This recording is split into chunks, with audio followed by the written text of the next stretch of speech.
মই ৰামেশ্বৰ ৰাজবংশী আৰু মোৰ কবিতাৰ শিৰোনাম আমি ঢাক ঢোল বজালে হ'ব কি।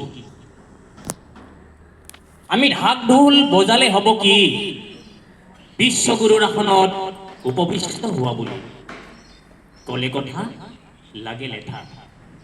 আজিও আমাৰ একাংশ জনসাধাৰণ অন্ন বস্ত্ৰ বাসস্থান বিহীন, খুৱাই খাইছে নোখোৱাই চেলেগিছে। আজিও একাংশ লোকে কৰিব লগা হয় ভূমিপত্তনৰ দাবী, ভেটি ৰক্ষাৰ নগ্ন প্ৰতিবাদ। আজিও বহিৰাষ্ট্ৰই দেখুৱাই আমাক ৰঙা চকু আঙুলি তোৱাই। আমি মৌন হৈ বহি থাকোঁ চকু মুদি কুলিৰ ভাও ধৰি। শৃংখলা বাৰু ক'ত? আজিও আমাৰ মাজত নাই ভাতৃত্ববোধ, চলে আমাৰ মাজত মহাকুৰুক্ষেত্ৰ।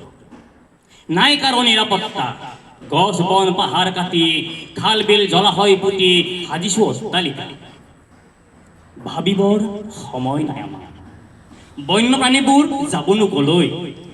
অনুভৱ দেহত নাই আমাৰ, গছ থাকিলে যে মানুহ থাকিব। আমি মিছাতেই চিঞৰি তেতি ফালো বানপানী বানপানী বুলি। আমি এবাৰো ভাবি চোৱা নাই ই যে আমাৰ এই কৰ্মৰ ফলশ্ৰুতি। আমি ঢাক ঢোল বজালে হ'ব কি। আমি জীৱশ্ৰেষ্ঠ মানুহবোৰে অটুট ৰাখিব লাগিব শৃংখলাৰ শিকলিডাল, নহ'লে আমাৰ জীৱন যুঁজত নিজেই হ'ব লাগিব পৰাজিত। আমি যদি হ'ব পাৰোঁ একোজন যাদৱ পায়েং, তেতিয়াহে ৰক্ষা পৰিব আমাৰ পৃথিৱী আমাৰ পৰিৱেশ। আমি ঢাক ঢোল বজালে হ'ব কি বিশ্বগুৰুৰ আসনত উপবিষ্ট হোৱা বুলি। ধন্যবাদ।